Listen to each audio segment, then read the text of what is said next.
Global માર્કેટ્સની updates જાણીએ સહયોગી નીરજ કંસારા પાસેથી। Neeraj, good morning. કઈ રીતે આજે વૈશ્વિક બજારો તરફથી સંકેતો છે? જી ગુડ મોર્નિંગ ચાંદની। અને આજના દિવસે જે સંકેતો છે આપણને ખાસ કરીને થોડાક મિશ્ર મળતા દેખાઈ રહ્યા છે। જો ગઈકાલે અમેરિકાના બજારની વાત કરી લઈએ તો ખાસ્સા એવા ઉતાર ચઢાવ જોવા મળ્યા હતા ગઈકાલે અમેરિકાના બજારમાં, અને ઉતાર ચઢાવ બાદ આમ તો મોટે ભાગે પોઝિટિવ બંધ થયા છે। ડાઉ લગભગ 5% છે, નાસ્ડેક જુઓ લગભગ 0.5%થી વધારે, અને S&P 500 પણ 5%થી થોડોક વધારે બંધ થતો જોવા મળ્યો।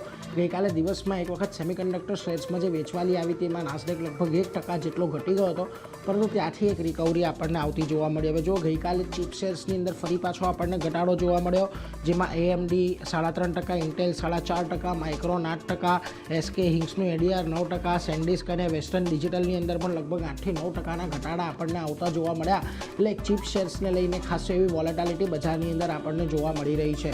જોકે આ બધાની વચ્ચે ઈરાન અને અમેરિકા વચ્ચે જે ફરી પાછા હુમલાનો રાઉન્ડ ચાલી રહ્યો છે એને લઈને સેન્ટ્રલ કમાન્ડ જે છે યુએસનું, એમના દ્વારા એક્સ પર ગઈકાલે નિવેદન આપવામાં આવ્યું। એમણે અહીંયાથી એવું કહ્યું છે કે કાલે ઈરાન પર અમે હુમલાનો બીજો રાઉન્ડ શરૂ કર્યો છે। ઈરાનના જે સૈન્ય ઠેકાણાઓ છે એને અમે નિશાન બનાવ્યા છે।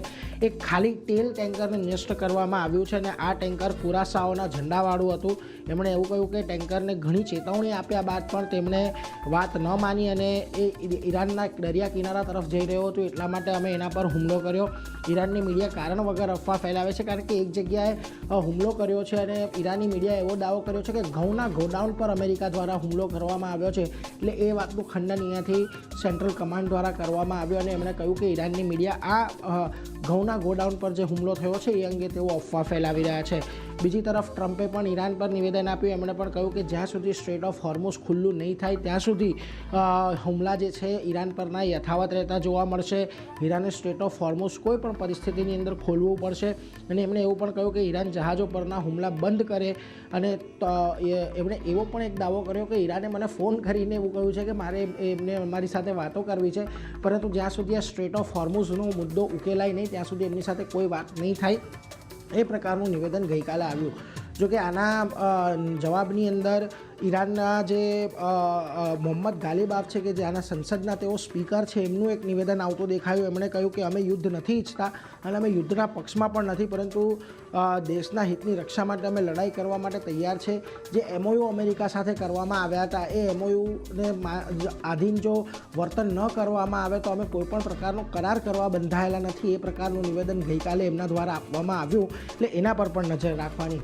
બીજી તરફ જે હાલના US ફેડના ગવર્નર છે કેવિન વોર્શ, એમની એક ટેસ્ટિમની અમેરિકાના સંસદની અંદર ચાલી રહી છે। ગઈકાલે એનો બીજો દિવસ હતો, અને એની અંદર એમણે સ્પષ્ટતા કહી દીધી કે મેં ટ્રમ્પને ઘણી વખત કહી દીધું છે કે અમે સ્વતંત્ર છીએ, ટ્રમ્પની મોનિટરી પોલિસીમાં કોઈપણ પ્રકારની દખલ નથી, અને ટ્રમ્પ પ્રયત્ન કરશે તો પણ સફળ નહીં થાય। આ એટલા માટે મહત્ત્વનું છે કારણ કે ટ્રમ્પ વારંવાર આની પહેલાંના જે ફેડ ગવર્નર હતા એમને લઈને એમને ટીકા કરી રહ્યા હતા વ્યાજદર ન ઘટાડવા અંગે, પરંતુ કેવિન વોર્શના આવ્યા બાદ પણ તેમણે એવું કહેવામાં આવે છે કે તેમના માણસ છે, એટલે કદાચ લોકોને એવી શંકા હતી, એટલે આ સ્પષ્ટતા અહીંયાથી કેવિન વોર્શ દ્વારા કરવામાં આવી છે।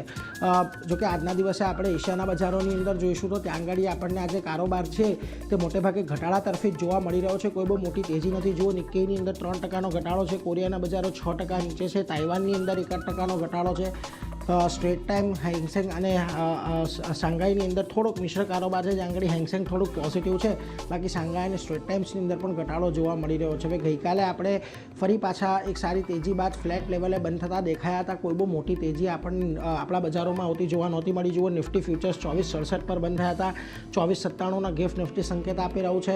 એટલે આપણે જે રેન્જમાં કામ કરી રહ્યા છે એ જ રેન્જની અંદર આજના દિવસે કામકાજ કરી અને 24,000નું લેવલ આજે જાળવી રાખે કે નહીં એ ખાસ જોવાનું રહેશે। એટલે કોઈ બહુ વધારે મોટી તેજીના સંકેતો નથી, પરંતુ વૈશ્વિક બજારો આજે ખાસા એવા નબળા છે। જાણે જી નીરજ, આભાર આપનો આ સમગ્ર માહિતી માટે।